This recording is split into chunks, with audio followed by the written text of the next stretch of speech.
Hello everyone, welcome to Green.io, the podcast for doers making our digital world greener, one bite at a time.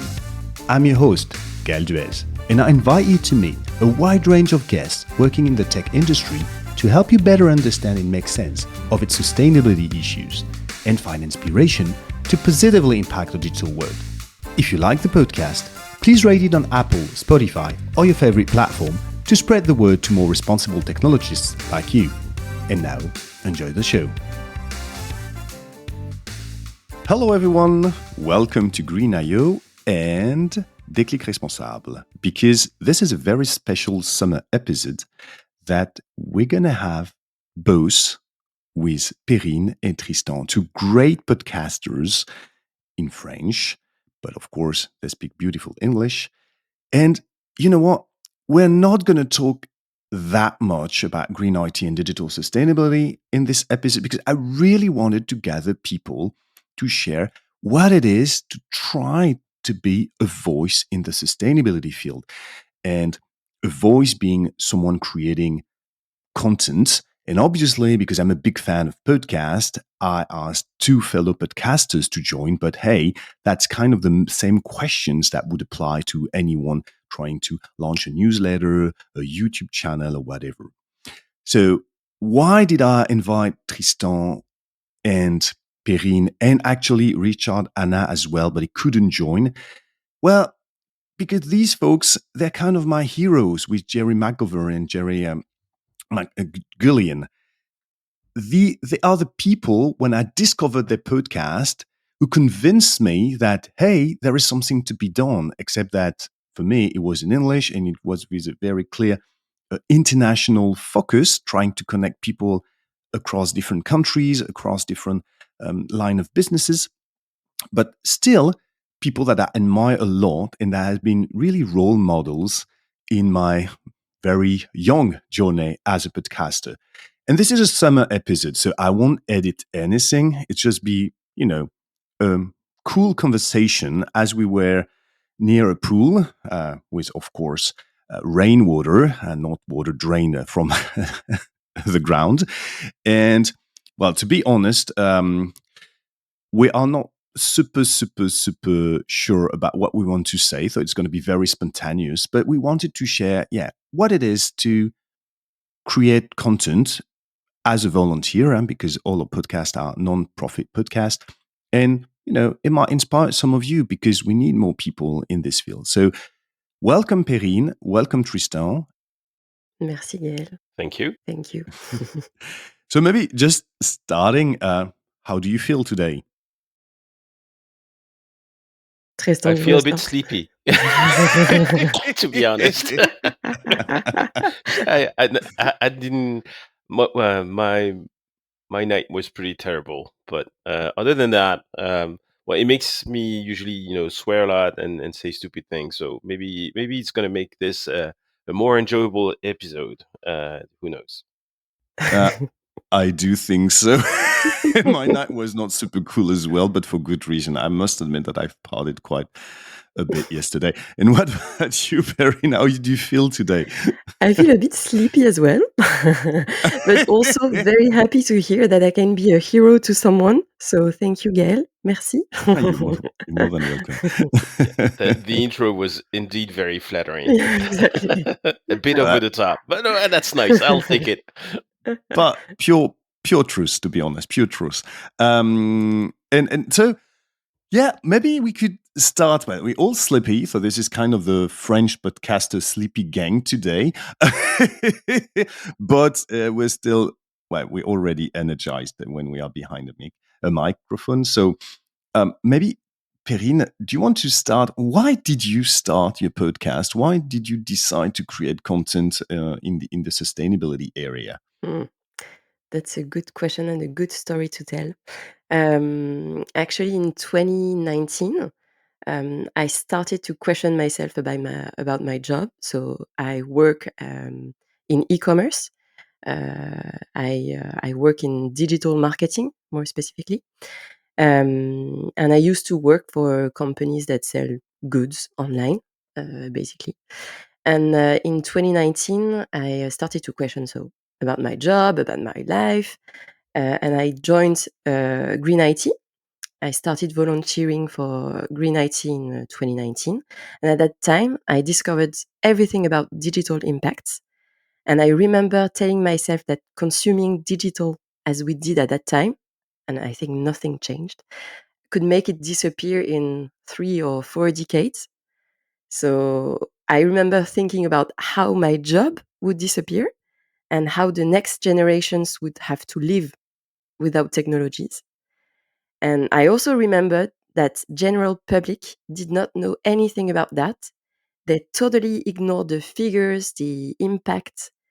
They did live in this digital world that we've been enforced to live in without wondering about the risks, the impacts.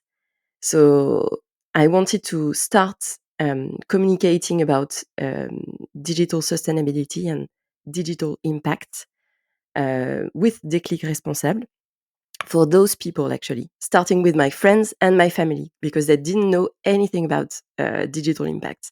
I wanted to popularize the concept, the digital impact. I think I have to say that we're still far from the initial objective about popularizing the concept of digital sustainability. I think it's still work in progress, but I have to say that the audience we have on Déclic Responsable mainly comes from people knowing already about the problems. So that's a challenge we need to to take. To But overcome, indeed. yeah, exactly. So that's the story behind Déclic Responsable. And I also wanted to create a media that was not a newsletter or a blog, because at that time there were a lot of medias like that. And I wanted to have something. Um, it was not. I wouldn't call it modern, because at that time in 2021, when I started the podcast, there were already a lot of podcasts. But I think that the podcast and the audio is a good format. What's the word in English? Format. Format, Format. voilà. It does work. Yeah. um,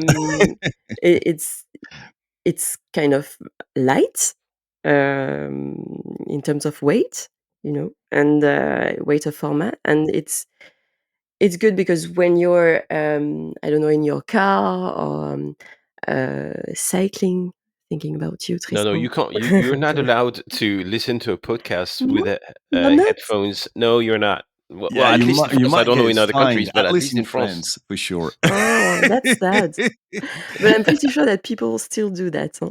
Yeah, Ooh. many people do it. I just don't. So That, that's the the main French grief. not abiding by the law. That will be extremely rare. Well, maybe I'm I'm the only one, but I do not use headphones Okay, on my bicycle, and okay. which sucks. It's the biggest grief I have against bicycle, is that it's not good for my Mm, for podcasting, mm, for listening to podcasts. okay. So yeah, Same that's the here. story behind Déclic Responsable. And yeah, that's it. So at that time, it was about popularizing the concept. It's still about that. So this is why we still introduce like positive initiatives against the impacts that digital can have, environmental impacts, social impacts, also health impacts, ethical impacts, and making it kind of positive, being enthusiastic about being sustainable. That's the objective. Yeah, I pretty love it. cool. And what about you, Tristan? Because I reckon l'octet vert, the green octet or green byte, Right. if you want to use the English word, which is most commonly used, has been around for quite a lot of time now. Yeah, I think it took me like it's almost 5 years now when Nicolas Hulot, who was a minister for the environment in France, has resigned live on radio in the morning in August 2018, and it struck me. Actually, I started writing on my blog in just 20 years ago about sustainability. Oil, carbon dioxide, and climate change. So I was writing on these issues for a while, but I gave up because it looked like nobody was listening. And suddenly, that the minister has quit live on radio just hit me that I needed to do something. Being a computer engineer, an entrepreneur, uh, I realized that, well, we had to do, and I thought,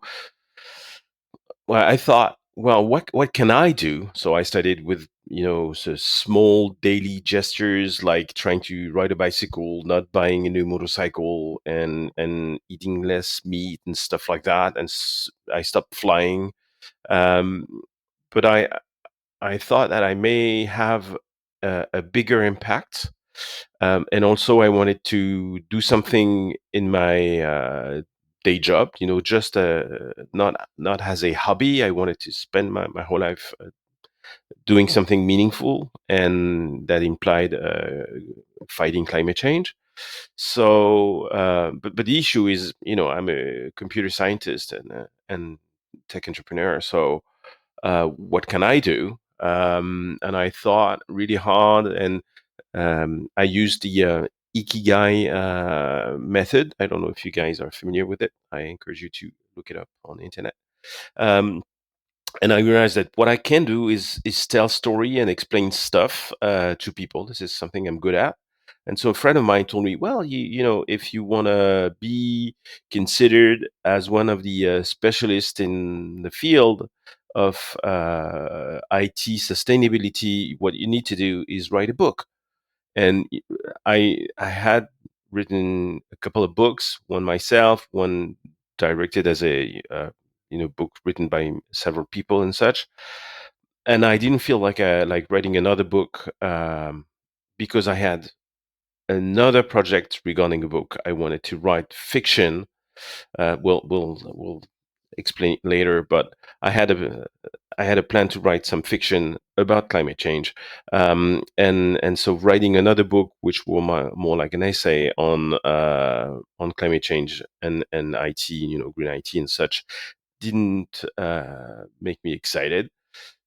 And it happens that I had some experience with podcasting in the past. Um, Working on a podcast with the French daily Libération. The podcast was called 56 Cast, 56 Cast, if you will, as a reference to the speed of dial-up modems back in the days, and so. Um, I thought, yeah, maybe I could do my own podcast, and so I chatted with a couple of friends that were journalists and doing podcasts and radio and such, and told me how easy it was, and so I started considering it, and then I met someone on Twitter who was working in the field as a sound engineer, and he told me he would help me. And so I started Look Vert. And I was already listening to Richard Hanna's uh, podcast, Techology, which I liked quite a lot. And I wanted to do something different, maybe shorter, because I realized that some people need like 30 minutes episodes, and I want to also make it positive and funny, because the topic is sometimes or pretty much often quite heavy. And so, well, I uh, I decided to make it fun, because I think I'm a f- I'm the fun guy. I say funny things all the time, and usually I try to hide that side of my personality, because it doesn't sound too professional. But I decided this time to embrace it. Like, the people need fun, need cool and fun stuff to listen to, cool material, fun material, and discuss what's the heavy topic, which is climate change. And so, well, that was my mix. Something short and fun, also with a decent sound, because my friend was, a professional doing really good stuff, and and that was it. So I started working on a list of people to interview, and also the same list of questions that hasn't changed in like 3 years. Always the same question to different people, and here you go. You have the story of Luc Devers, and then 3 years after, it's still going. So, and I hope it's going to go for a fourth season again. And what about you, Gaël? So, you have my version of it. How did you get started? Well, fun fact, Tristan, I love you and I admire you a lot. But there is one time I actually hated you a bit. It is when I had to throw in my bin an article that I've been writing for a while about how I used Ikigai to pivot in my life, because basically you wrote it for me. I'm sorry about that. Well, you should Yeah, reuse the article, publish it, say it with your own words. Go for it. But that's honestly, I read the article and I say, holy cow, this is exactly what happens. What happened is I finished for many different reasons, because I didn't want to last in this position for ages, and because I also relocated myself in La Réunion, and because I was a bit fed up with management. I've been managing teams for like 20 years. I wanted to do things a bit differently, but mostly because I had this kind of urgency that something needed to be done when it comes to the environment and climate change. So 2 years ago, I quit my job at Aviv Group, which is absolutely not known by anyone, but listeners in Germany will know what Immowelt is, or Immoweb in Belgium, or Sologer in France. So that's the kind of a company I was working in, and I thought, okay, what I need to do, and I use the Ikigai, as you say, like, what it is. What do I know? Well, I'm a tech generalist, so I can speak to pretty much everyone in the tech industry. I'm not an expert in anything, so I will not write a book in Python or AI or whatever, but I'm very comfortable talking with any data scientist or architect. And yeah, it was, okay, I'm good at this. What do the world need? Obviously, something taking care about the environment and climate change. Can I make some money in it? Maybe. I don't know. I'm still figuring it out, but I believe so. And is it something that I like? And yes, at last, this is really something that I like. And I actually thought I would take a 6 months, if not 12 months break, to read books, to find my way, etc. And using the Ikigai after 1 month, was it boom, done. I wanted to investigate the sustainability field, and more specifically the IT sustainability field, as you did. So that was it. Ikigai power. And that, so far, I've I've been happy with this decision every day since I've started being a freelancer on IT sustainability.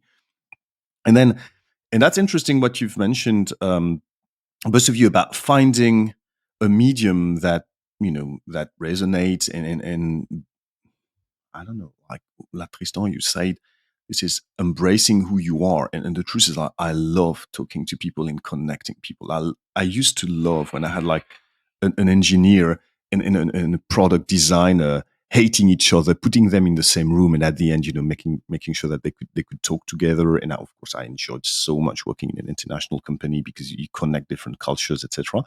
So I said, yeah, I would love a medium where I could connect people. So it cannot be only me. I cannot really start, a newsletter or blogging, because it will be mostly me about me, and that's not what I enjoy most talking about. Even if sometimes I can have maybe decent ideas, but that was not really the point. And then it was okay. I'd love to make it international, and obviously because in France, sorry, we were already blessed to have three high quality podcasts. The three that were already mentioned today. I was like, let's go more in English, and that's better for international connection. And boom, Green.io was born. So that's kind of the idea. Yeah. I like that you went for English, because I've been considering it. It just I'm lacking the time to do it. But I think when we're totally off script right now, so I hope you don't mind. But really, I think the English speaking world needs more of such content. I do have the feeling that we're lucky in France to be ahead of the game, ahead of the pack. Uh, in this conversation about climate change, compared to other countries, and especially the US and UK and basically most other countries, to be Yeah, honest. but you're right. But and that sounds super pretentious if you've got like three French people saying so. But the truth is, everyone I'm talking with, my German friends, my Singaporean friends, my UK friends, Canadian, American, they all tell us the same.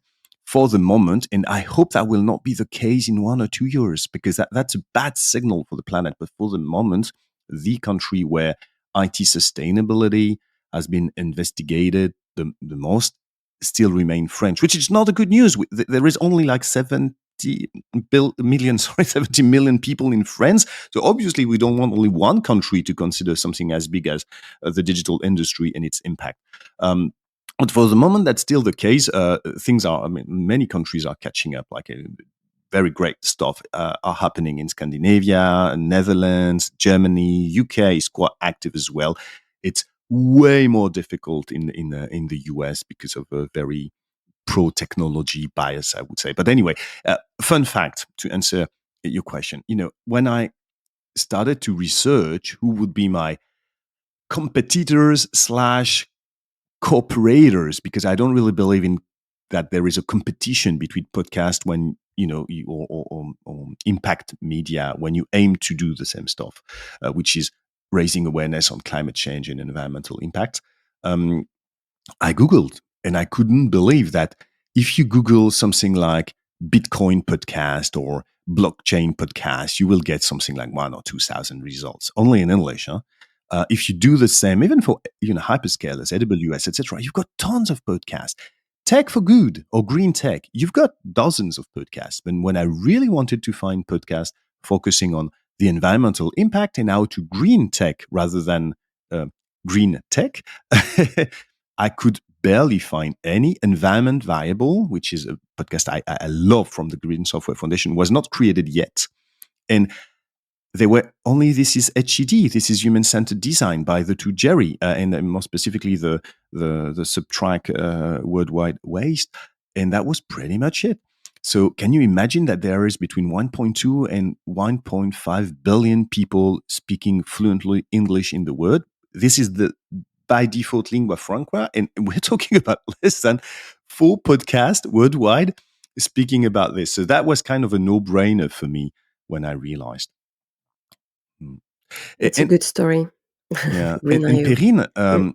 you mentioned like something that is kind of music to my ear. Like today, is it a true pain point for you to reach an audience which is not made of people already convinced? How did you manage?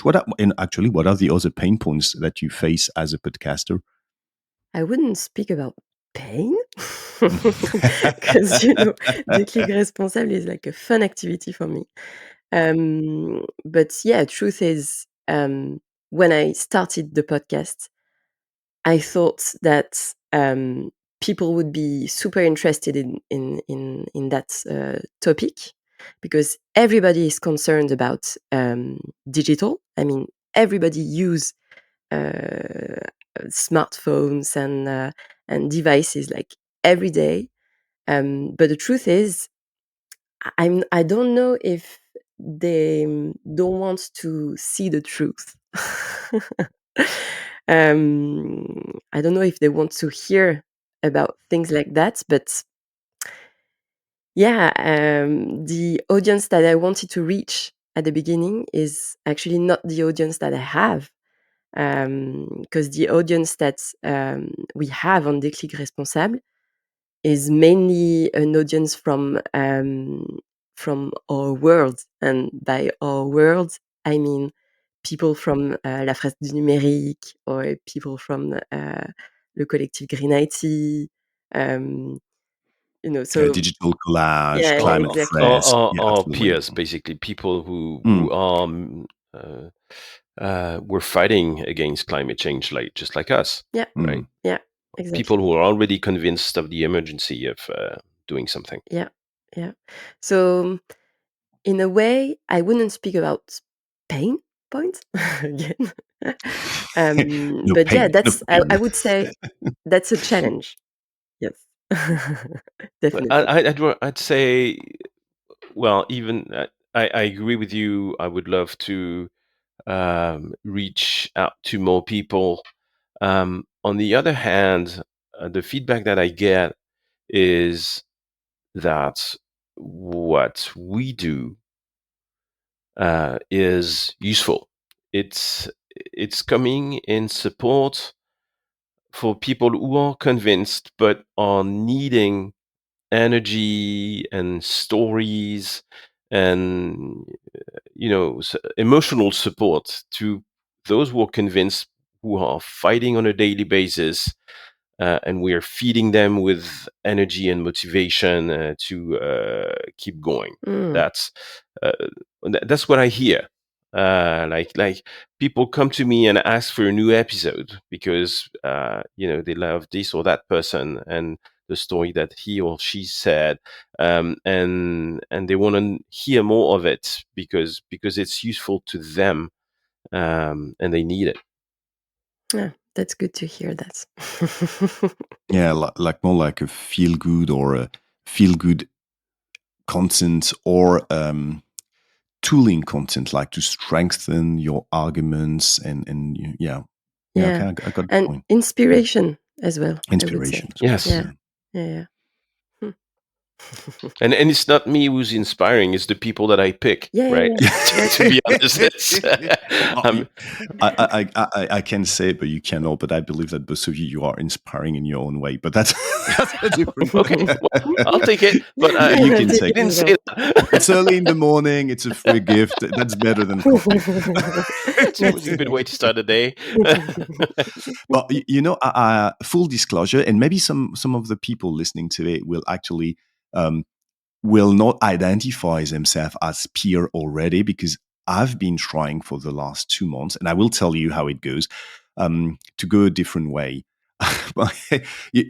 Tristan, you mentioned the sound engineer working for you. So I kind of did the same because I suck just too much and I take way too much time when I had to edit and sound edit my podcast. So I tried to learn it, to understand it. But after, at some point, I had to hire someone and then started to work with Stanny, who's very experienced podcast producer. He's based in New York, or kind of East Coast now. I think he has moved to Philadelphia. Anyway, and after a few months working together, I'm like, okay, the audience are good, very international, blah, blah, blah. But hey, I don't find, I don't get any exponential growth, blah, blah, blah.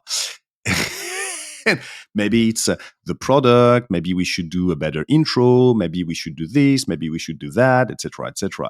He told me something that I've said countless time to product manager and engineers, like, stop focusing on the product. The product is good enough. Don't fall in love with your product. But actually, no one knows about your podcast. And it was like, what? Like, come on, Gail. I mean, it should be listened by thousands, if not dozens of thousands of people. But the problem is, at some point, you need to sell it. You need some marketing stuff. And I'm like, I'm not a marketing guys. And and I decided actually to pose a bit like the continuous enhancement of the podcast, like maybe I should do this, I should do that, etc. And yeah, I'm trying to I'm a bit crazy, but I'm trying to I'm for the very first time I will advertise on a tech newsletter, so it will cost me money, but a newsletter I respect a lot, so it's okay.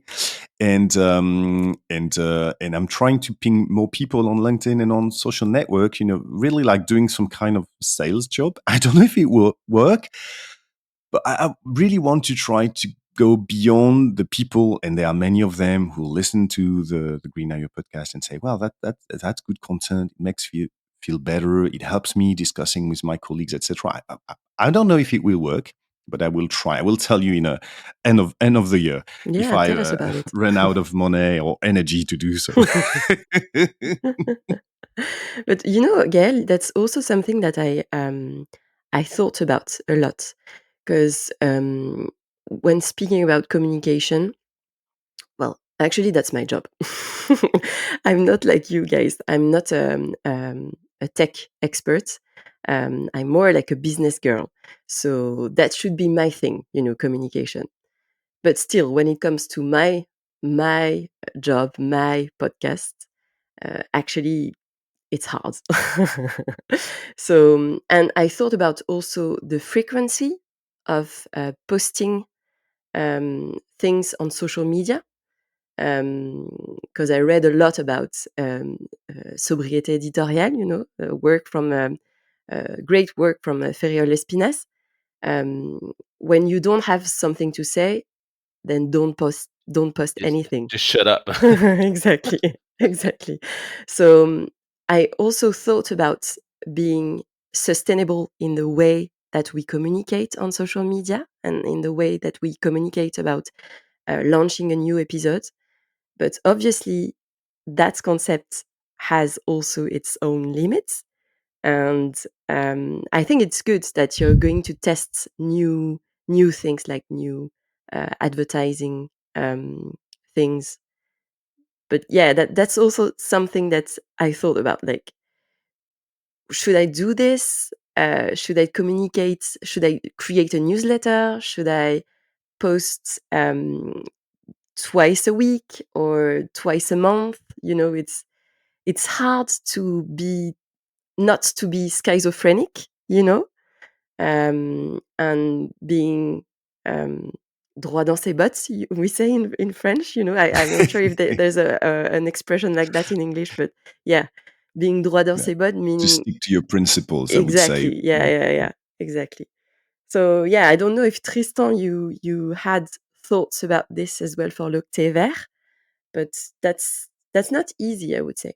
Yeah, I agree. I had similar questions coming to me when um, I wanted to try something, and actually the guy my sound engineer is also into video. He does video production, and so we decided that we would do a couple of episodes on video too, just to see whether it would attract more people or not.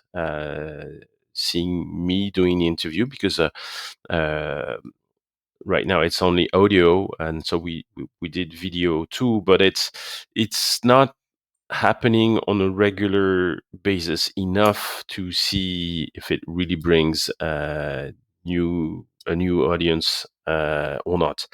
But deep down, it makes me cringe a bit doing video because, well, first, I'm not a big fan of YouTube because of their recommendation algorithm and such. Um, and also just because video is a lot heavier when it comes to bandwidth. It's like it's I don't know, is it 100 times bigger or something like that when it comes to bandwidth consumption compared to MP3 audio. So and I try not to spend time on YouTube and watching video. It's just, for me, it's mostly a waste of time.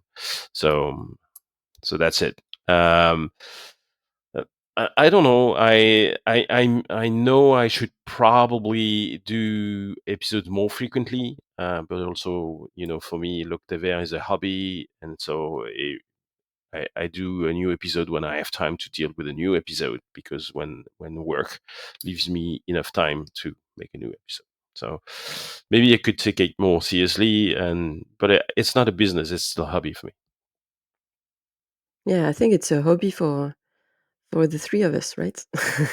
Yeah, Well, absolutely. Gaël may hope to Yeah. make some money out of it in the end, right? No, I don't think so. I mean, I've, I will make some. I mean, we'll never get any money in my personal pocket, because I think the moment. I mean, even if at some point I managed to open a Patreon schema, or even to get a sponsor that will be fully aligned with all of my values, etc., which usually are the people or the company which don't have that much money. So it's, but anyway, I think I'll be very clear that it will be to pay the cost, because obviously I put quite a lot of money in the podcast at the moment. That's kind of, my, when I build people doing consulting or public speaking or, workshops, etc. I'm always very transparent that almost half of my time I'm doing non-profit and volunteering jobs, so it kind of pay the Green IO bill as well. But even if at some point I manage to monetize the podcast somehow, I will never want to get a salary on it, etc. I'm too afraid that it will create a bias in the way I interview people, etc. But that's a very personal stance. But so even, and it might happen, especially if I don't manage to earn enough money just to make a living. I will have either to cut costs, or to ask money for people, to be able to still pay my podcast editor and the different tools, and a bit of maybe, ads or whatever. Yeah, the way I would put it actually is with our relationship to money and making money out of it. So I don't try and monetize at all. Like, there is no advertising, nothing. I just pay everything. Um, but that's fine. I just consider it to be an expensive business card. It's a way for me to position myself as one of the guy who works on the topic and who's visible. That's it. It makes me visible on basically green IT or digital sustainability, Yeah, I and that's fully it. And agree. that's enough. I like it. Yeah, yeah, yeah. Expensive business card. And also for me, the the the real benefits out of the podcast is actually a great way to meet inspiring people. Because, well, without that, without Déclic Responsable, I wouldn't have been able to meet great people that I've interviewed. So that's a good card. As you said, Tristan, it's a good way to make you visible, and that's also a great way to approach people that myself, I wouldn't have been able to approach Yeah, anyway. indeed. Yeah. Yes, yeah. I interviewed Timothée Parric, the guy who's Yeah, talking yeah. about the economist, who's talking about degrowth a couple of Mhm. months ago, and that was fine, and that was lovely. It was a lot of fun, and now Timothée is invited to many famous places, and that's very cool for him. But I'm glad that I could talk to him and have some time with him and connect with him. So yeah, I agree with you. It's like both a business card and a networking tool. I, Yeah. I like I use the expression a golden key. It opens almost every door. True. Yes. Yeah, that's true. So that's kind of actually, if we, if I don't know, let's play this little game a bit. Like, if you had to give one or two advices to people willing to, create content, and obviously we're more into podcasting, but that, guess maybe some of your advices could apply also to other media. Um, what would it be? Go for it. Just go ahead. Just do it. 3 words. Go for it. Yeah, Just it's do it. true. Another 3 words that works too. Mm. I did it 21 years ago, because my blog is gonna celebrate its 21st anniversary next week. Wow. Eventually you're going to be able to stanblog.org. buy some alcohol in the US. So Yeah, finally, my blog is your blog can be drinking drunk. age. Happy birthday. So yeah, and it's funny because I still post on my blog 21 years after, and that's funny because at the beginning I was like, what am I going to say? And I think the first post was like, I'm starting this thing. I have no idea whether I'm going. And 21 years ago, after that, it's still going pretty strong. So go for it and try and make mistakes and have fun. It's it's it's fun. It's fun. It's useful. Um, so whether you're into writing or podcasting or whatever, just go for it and learn and try and fail and get back on your feet and do it again and learn and rinse, repeat. There you go. Yeah, nothing better, huh? You said everything, Tristan. No, I would say don't be scared. Don't be scared. Go for it. And I would say for me, I'm not super self-confident, but taking the podcast as a hobby, putting absolutely no pressure on my shoulders, actually helped because I went for it Yeah. without being scared, and Yeah. that's If it. you fail, it's not a Yeah, problem. exactly. It's just a hobby. It's Yeah, not nothing professional. yeah, exactly. Yeah. And you, Gail, what would you say? What would be your Mm, advice? so I might be a bit more philosophical here, but Ooh. so beware. I think it's a question of both. It's a question of gravity in a not philosophical way, but almost astrophysical way. That we need more content to shift the narrative. It's a question of gravity. We need to create a bigger planet or bigger sources of attraction when it comes to sustainability. And today, when you look the sustainability field, there are still not enough voices to counterbalance the incredible noise made by people who basically didn't understand or didn't want to understand the magnitude of the change ahead of us. And I'm not even talking about climate deniers or this kind of assholes. Yes, Tristan, I stole you the first rude word. But so it's okay to add a voice, and you will bring something specific, and you shouldn't be shy to add your voice, add your media to already existing one. I mean, that's something that I've learned the hard way, because I was really concerned about, but look, they are bon potes in French. They are obviously you folks. They are already this great YouTube. I know Tristan, you don't like it that much, but there's great YouTube channels, etc. Shall I add something on top of it? And the truth is, and that's my second concept, diversity is key. So even if you do something for 6 months or 12 months, that's great, because you would have added diversity. And we did diverse approaches to make a change. If there are only one or two big voices, even if they are the greatest people of all, it will not make it up against all these voices, pushing for business as usual, slightly being green, Mhm. painted in green. That's Mhm. kind of my stuff. Maybe that was not that philosophical, actually. That was more No, I love it. I physical. love Yeah. it. Mm. Well, you actually prove your point. Diversity in answers Yeah, as well. diversity. Oh yeah.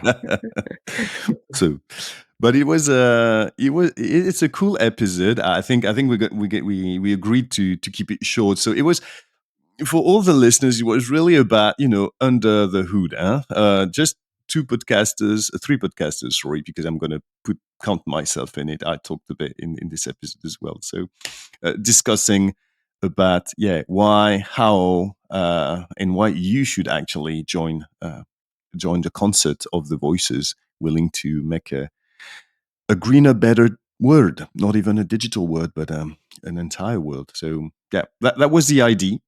So I Good hope you idea. enjoyed the episode. And maybe a final word, Tristan and Perrine? Well, thank you very much for the invitation. I think it's the first time that I do something in English, and it's I didn't dare doing it, so and I feel actually comfortable doing it. So maybe you're gonna get some competition in the English speaking by a French guy category. I don't know. You're more than welcome, you know that. Diversity. Yeah, diversity once again. No, thank you, Gaël. Merci beaucoup. Well, for me, no, I'm gonna stick to French, to be honest. It was a bit hard for me, for my sleepy head, to speak English this morning, so sorry for this very No, bad you did really French well. accent. But yeah, merci beaucoup, Gaël. It was great, and it was also a good opportunity to speak to you both, guys. So Likewise. yeah, Yeah. Likewise. Yeah. that's It a was good cool. episode. Thank Thanks. you. So now get back to your summer break, and sorry about all my New Zealand friends, Australian friends, and actually all the people living in La Réunion, because it's not summer at all, it's winter. So go back to your winter break also, and just enjoy life, and talk to you soon. Yeah. Bye-bye. Bye, everyone. And that's it. Thank you for listening to Green.io. Make sure to subscribe to the mailing list to stay up to date on new episodes. If you enjoyed this one, feel free to share it on social media or with any friends or colleagues who could benefit from it. As a non-profit podcast, we rely on you to spread the word. Last but not the least, if you know someone who would make a great guest, please send them my way so that we can make our digital world greener one bite at a time.